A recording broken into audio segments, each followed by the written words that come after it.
Good afternoon, everybody. I want to briefly update the American people on a credible terrorist threat against our country and the actions that we're taking with our friends and our partners to respond to it.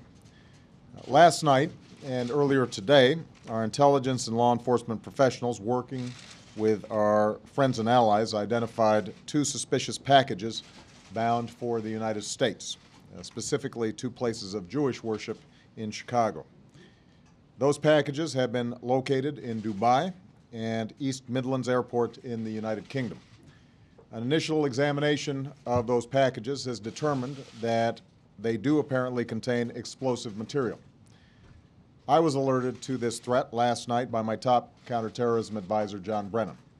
I directed the Department of Homeland Security and all our law enforcement and intelligence agencies to take whatever steps are necessary to protect our citizens from this type of attack.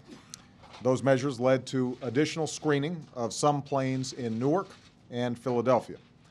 The Department of Homeland Security is also taking steps to enhance the safety of air travel, including additional cargo screening. We will continue to pursue additional protective measures for as long as it takes to ensure the safety and security of our citizens. I have also directed that we spare no effort in investigating the origins of these suspicious packages and their connection to any additional terrorist plotting. Although we are still pursuing all the facts, we do know that the packages originated in Yemen. We also know that Al-Qaeda in the Arabian Peninsula, a terrorist group based in Yemen, continues to plan attacks against our homeland, our citizens, and our friends and allies. John Brennan, who you will be hearing from, spoke with President Saleh of Yemen today about the seriousness of this threat, and President Saleh pledged the full cooperation of the Yemeni government in this investigation.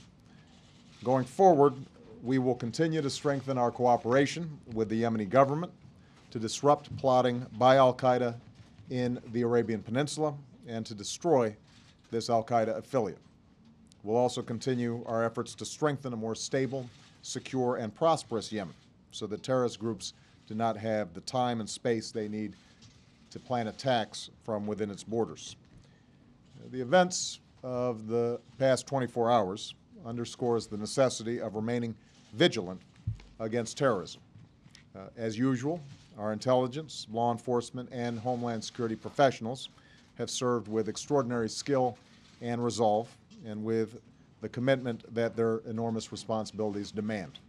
We're also coordinating closely and effectively with our friends and our allies who are essential to this fight.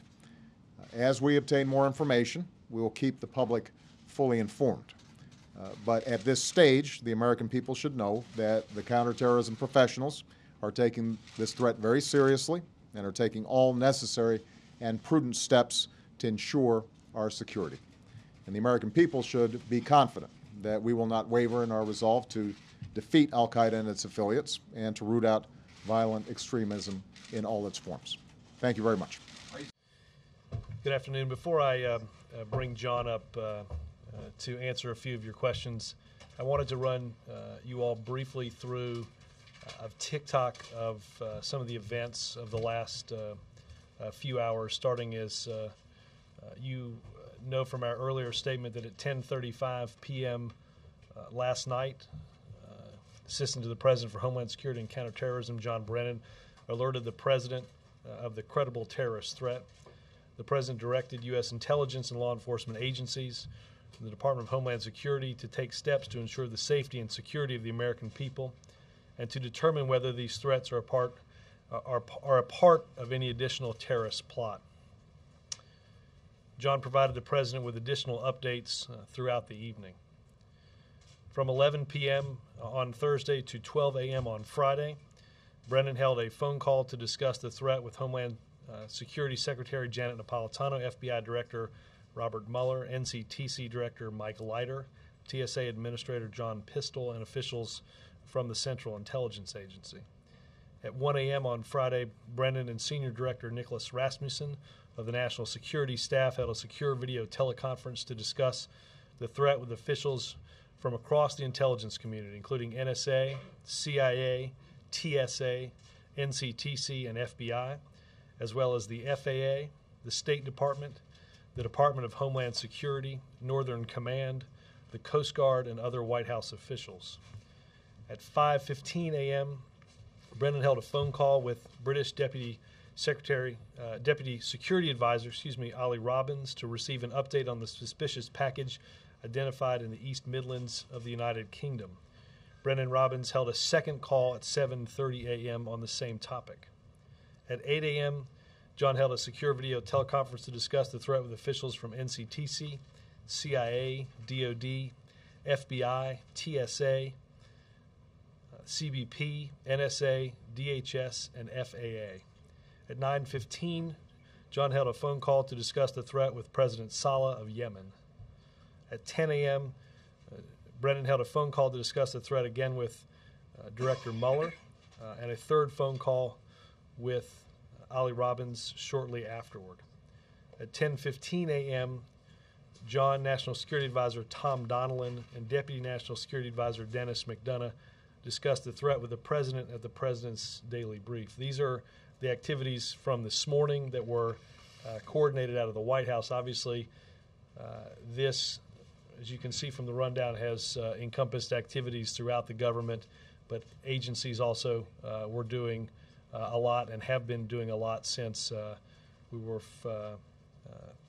first made the President aware last evening. I'm going to direct some traffic while John answers some questions. I will remind you that this is an active investigation involving sensitive intelligence, so there is a limit to what John will be able to talk about publicly here. Jake?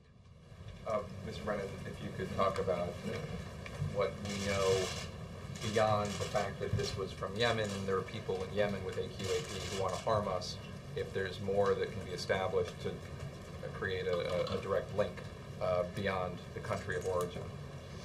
I think, as Robert said, this is an active and ongoing investigation. We're working very closely with our partners in Yemen and United Arab Emirates, as well as in the United Kingdom and other countries as well.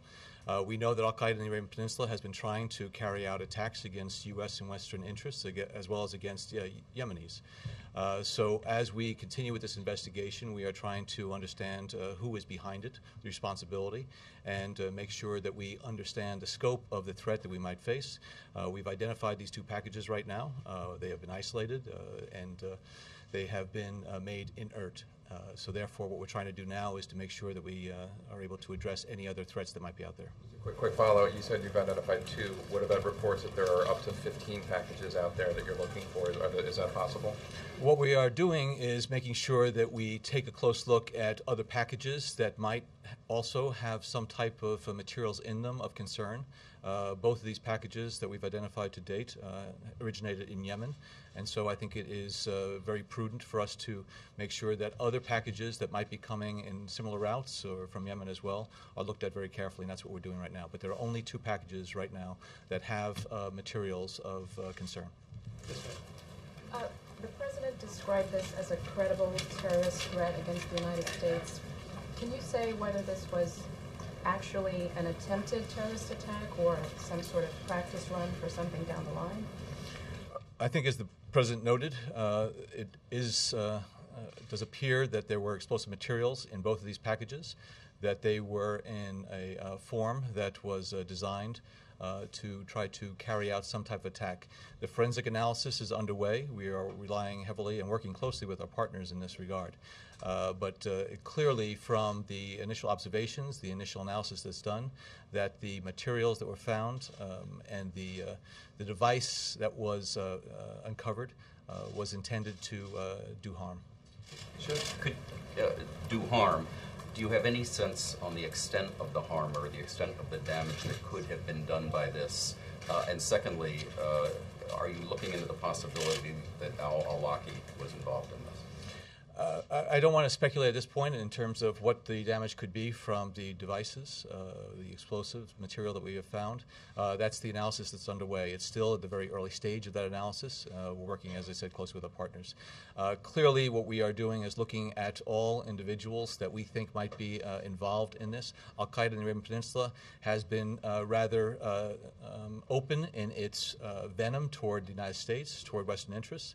There are a number of individuals there that we're very concerned about, so we're looking at all possibilities. When I had my conversation with President Saleh this morning, he did pledge the full cooperation of the Yemeni government. We are working closely with them, and we are going to get to the bottom of this plot. Did al-Awlaki's name come up? Is he considered a top suspect?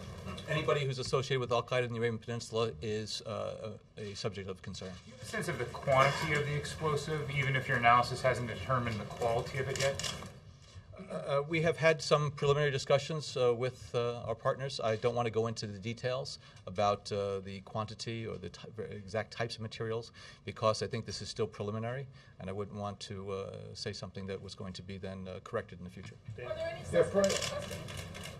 Go ahead, Dave. Prior to learning about the plot, was the intelligence community aware of this option as a possibility, using cargo planes with packages to attack? I think over the years, Al-Qaeda has demonstrated that it is focused intently on the aviation sector. A lot of its plots have focused on trying to carry out attacks against aircraft, using aircraft also as potential missiles, as we well know. So the aviation industry has taken those steps over the years, expressly because Al-Qaeda, and when I'm talking about Al-Qaeda, I'm not just talking about Al-Qaeda in the Fatah area in Afghanistan. I'm talking about the franchises, including in Yemen, which have demonstrated very clearly that not only are they intending to do certain things against this homeland, but that, as we saw last Christmas Day with Umar Farouk Abdul-Muttalib, that they will, in fact, take steps to carry out those intentions. And cargo planes, though, were those ever focused on as a possibility? We've been concerned about passenger aircraft and cargo planes, commercial airliners, others for many, many years. I cut off a question back on the fourth row. You had a ma'am. Oh, yes. Go ahead. Were there any suspects in custody? Are there any suspects in custody? Not to my knowledge, no. Is there any reason to believe that this plot goes beyond cargo flights to regular passenger travel? And is there any consideration being given to putting an embargo on packages from Yemen, originating in Yemen, or even urging people to reconsider travel plans? We're looking at all possibilities at this point. We don't want to presume that we know the bounds of this plot, so we are looking at all types of packages, air travel, whatever. We just want to make sure that we are going to whatever length we need to ensure the safety and security of air travel at this point. An embargo on any packages originating in Yemen? We are working with the Yemeni government right now. I do believe that it would be prudent, and we have taken some steps to ensure that packages that come from Yemen are going to be carefully screened. We're working with the Yemeni government right now. So at this point, one of the reasons why we looked at some planes that were coming down into Philadelphia and Newark today is because they were, in fact, carrying cargo from Yemen. So we have had these interagency meetings to discuss all these options. I don't want to go into the details of this because this is all part of the security measures that are in place, but several of these measures have already been instituted. Can you walk us through the decision to send fighter jets to escort that Emirates flight into JFK today? These are decisions that are made by U.S. military, Canadian military Air Force. If there is a threat, and my understanding, and I've only seen some of the preliminary reports about this, is that there was concern about possible cargo on that flight. And so, again, with an abundance of caution, sometimes Air Force, our Air Force, the Canadian Air Force, will scramble some jets to make sure that everything is okay. There's been a lot of concern about threats against European targets. Is this at all related to any of that chatter that was picked up in recent weeks? Well, as you well know, we've issued the travel alert because of concerns about Al-Qaeda carrying out attacks in Europe. The one package was uncovered in East Midlands Airport in the UK. We are looking at all the parts of the puzzle that we have been piecing together over the past several weeks from Al-Qaeda, but we're not presuming that this is part of that plot. We're not presuming that we've disrupted that plot. We need to maintain our vigilance, and that's the message that we've shared with our European partners. Chuck? Considering what the targets were in Chicago, the Jewish places of worship, any extra precautions that you're putting out for The synagogues? FBI, Department of Homeland Security, and other domestic agencies are looking at that very carefully and have reached out to the appropriate private sector entities as well as organizations to ensure that any other potential targets of such attacks are alerted. So we're working very closely with state and local officials. Big picture, the Yemeni cooperation, considering this is now multiple attempted terrorist attacks, it looks like emanating from Yemen. Is it fair to say that we don't have the best cooperation yet with the Yemeni government? I would say that over the past 22 months or so, during this administration and even in the prior administration, there has been a steady improvement in that cooperation. I would say that the CT cooperation right now with Yemen is better than it's been ever before. That doesn't mean that it can't improve more. It needs to improve more. I've been out to Yemen 4 times during the past 2 years. We're working very closely with them, and we found that they are courageous partners. Many Yemenis have lost their lives in the battle against al-Qaeda. Have U.S. authorities been able to inspect these packages? Have we increased our presence, or do we plan to do so in Yemen? And Robert, Philadelphia and Chicago involved in this. Will the president's travel plans this weekend change? We're working very closely with the authorities both in Dubai as well as in East Midlands Airport so that we can participate in whatever investigative efforts that are underway. And let me just add the president's travel plans both this evening and tomorrow at this point are not expected to change. And I think at the end of the statement, the president was clear, as you can see from John and others who have been here overnight, that our counterterrorism professionals are on the job, and the president's not going to change his schedule, and there's no cause for Americans to change their schedule. Yes, Robert, do you expect this issue to come up at all during the campaign events at all in the next few days? I have not talked to. I'll get some guidance from the speechwriters to see if this gets mentioned. Certainly, I will say, as the president said, if there. We will take the opportunity, if need be, throughout the weekend to continue to update the public on information as it comes in. So what al-Qaeda has done in the past, targeting other countries during an election season, are you taking that into account, that there's anything, that this is more than just a coincidence? There's never a day that we relax our guard against al-Qaeda and its potential to carry out attacks or attempt to do that, whether it's election day or any other day of the year. Yes, sir. I wonder, Mr. Brennan, if you can back that TikTok up just a little bit. What did you know at the time when you briefed the president last night? And were these packages just discovered through random screenings, or was there something that tipped you off to the track?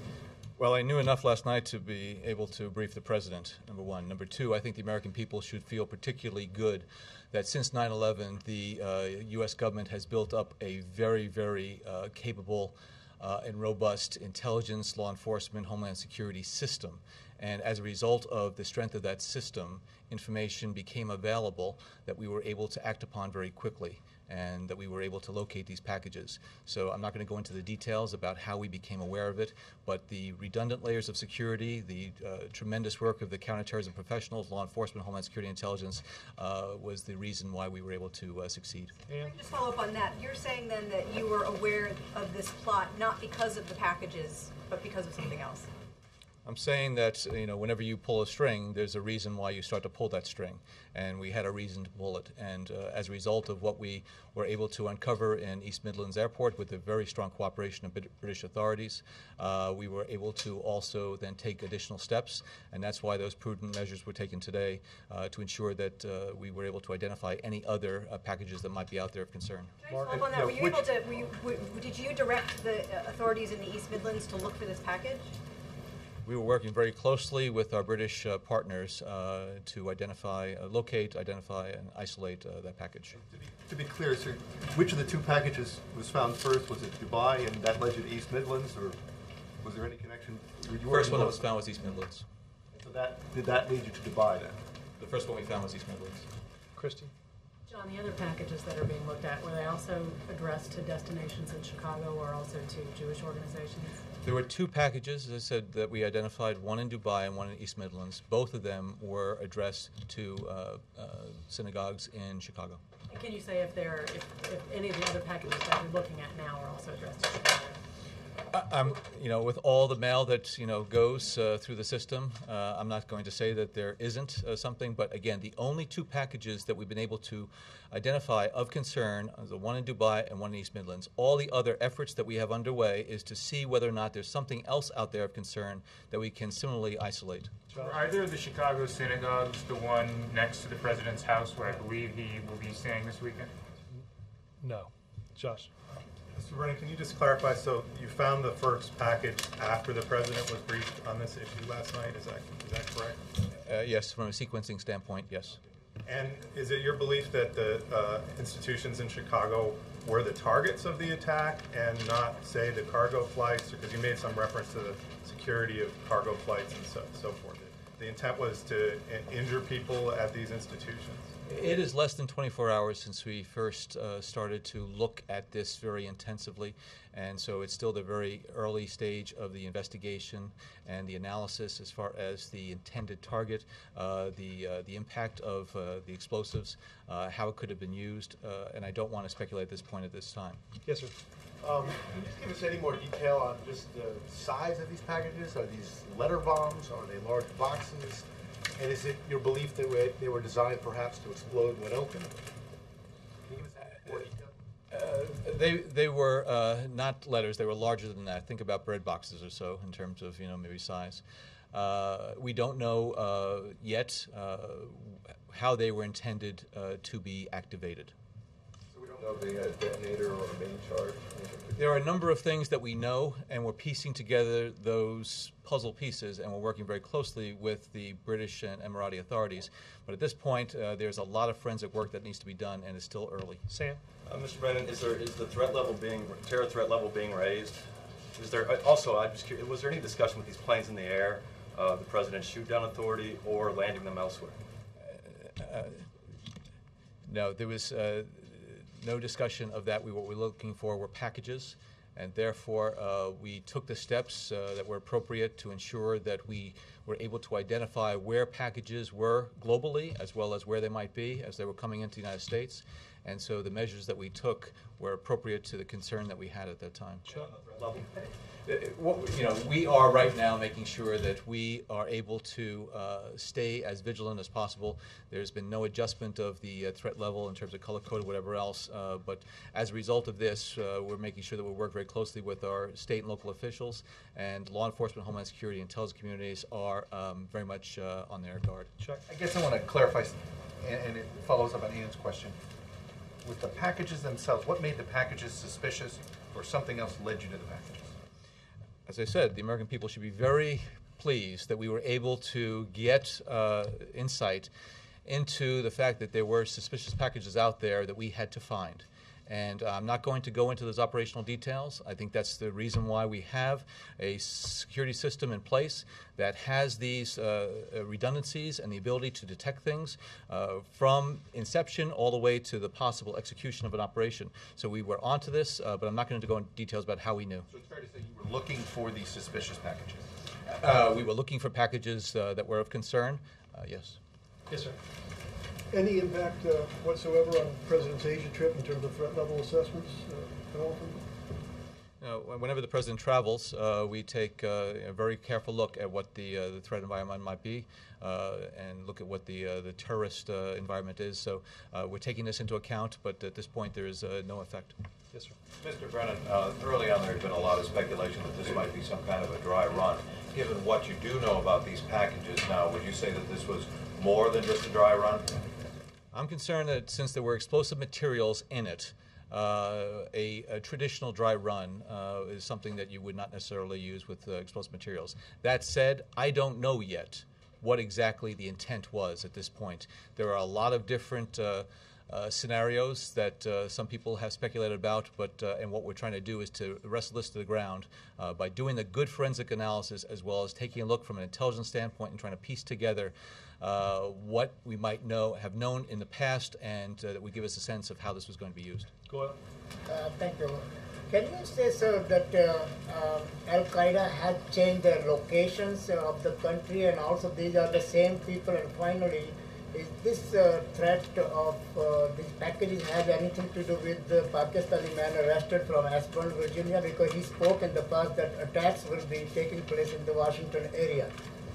There is no indication whatsoever that the individual arrested yesterday had anything to do with this plot. Al-Qaeda in the Arabian Peninsula is an organization of several hundred individuals that are dispersed throughout the country. They are murderers, and they are determined to carry out attacks against innocent lives, whether they be Yemeni, Americans, Westerners, or others. We are working very closely with the Yemeni government, and we've been able to make some significant progress against Al-Qaeda in the Arabian Peninsula inside of Yemen, working with those partners. We'll continue to do this. If anything, this just demonstrates to us, and I think to the Yemenis as well, that we need to redouble our efforts so that we are able to destroy Al-Qaeda, and we will. Josh. Finally, if you have briefed the Indian government because the president's plans next week, as far as this threat is concerned? We share on a regular basis with the Indian government. The Indian government is one of our best CT partners. Josh. Do you think, Mr. Brennan, in the past when there have been specific attacks, it's been highlighted by the administration that terrorists have had to modify their ways because of the hurdles that the government has thrown up in front of them? Do you think that's the case that we saw here, that the use of cargo planes instead of passenger planes reflect the intense scrutiny that passenger aircraft have gotten in the last year or so since they've come under being used as a vehicle for attacks? Absolutely. The Al-Qaeda organization has tried to adapt to all of the obstacles and hurdles we put in front of it, and that's why we have to remain very agile. We have to make sure that we stay one step ahead of them. But clearly they are looking to identify vulnerabilities in our system and take advantage of those vulnerabilities. But fortunately, because of, again, the good work of the people here, as well as the very important partnership that we have with our allies overseas, we've been able to stay ahead of them. Are you surprised that they keep focusing on airplanes? So long after 9/11, that still remains an attraction for them? There's nothing about Al-Qaeda that surprises me anymore, and that's why we have to be prepared to deal with every eventuality that is out there. How did your response to this in the last 24, 36 hours to this incident differ from the response to Abdul Muttalib over the holidays last year? And what did you learn from last year attempted Christmas Day bombing that helped you better prepare for this? You know, in some respects they're very different because you're dealing with two packages as opposed to an individual, but in other respects that there are similarities. Whenever something like this happens, what we want to do is to make sure that we take all appropriate measures to identify additional threats that are out there. Whether it's somebody who arrived in Detroit or whether a package is found in East Midlands, we're trying to find, are there other individuals that are trying to blow up a plane? Are there other packages out there? And so the community kicked into gear right away and took those steps so that we would find out where those packages were and take the appropriate steps with TSA, FAA, and others. And the system worked very, very well. Sam, do you have a follow-up? Yeah, I was just going to ask you, how do you respond to, there's sure to be accusations that this is all happening, you know, a couple days before an election and used to sway the election towards Democrats. How do you respond to that? I think John briefed the president at 10:35 last night off of very credible terror information. And after, I think that's largely put to rest any speculation that may be out there after the testing the president talked about that showed apparent explosives in those devices. As John said, counterterrorism officials at all levels of our government quickly went into action in order to take the steps necessary to protect the American people. That is exactly what has governed his actions and the actions of those in this government since that time. Jake? How many kind of credible threats have come from Yemen in the last 2 years? There are a number of threat streams that we've been following, a number of individuals that we're very concerned about. I wouldn't put a number to it. Dozens? We know of under 10. How many? Well, it's a question about whether or not there's reports of a threat that may be separate from other reporting. Is it part of the same threat stream? Sometimes we're concerned that Al-Qaeda is trying to carry out some type of attack, so we might have dozens upon dozens of reports related to that one attack. So over the past year, the intelligence community, the counterterrorism community has been kept very busy with reports about Al-Qaeda in the Arabian Peninsula trying to carry out attacks in Yemen, in that region, as well as against the United States. Is it fair to call AQAP the primary terrorist threat to the United States? I think my concern is outside of the Afghan-Pakistan area where the Al-Qaeda core and the senior leadership reside. I would say that the Al-Qaeda in the Arabian Peninsula is the most active operational franchise right now of Al-Qaeda, and that this is one that deserves a lot of our attention. Chip? Any concerns, Robert, that the president's going to be having a rah-rah rally tonight while all the cable channels and local news stations and everybody else is going to be airing this terrorism scare? No, again, Chip, I think the president was quite clear on this, that we are taking this threat very seriously. At the same time, he is not, and I don't think the American people should, have any reason to change the way they go about their lives or change their schedule. I will say this, that we are, regardless of whatever season we're in, our commitment, Democrat and Republican, to keep this country safe will not waver. Will he talk about this tonight? Again, I'm going to check on that when I go back. Listen, I'm going to get John back to working on this. We will, as we get information, update you if there are any additions to his schedule or what have you over the course of the weekend. Stay in touch, and we'll let you know as we get more information. Thank you all.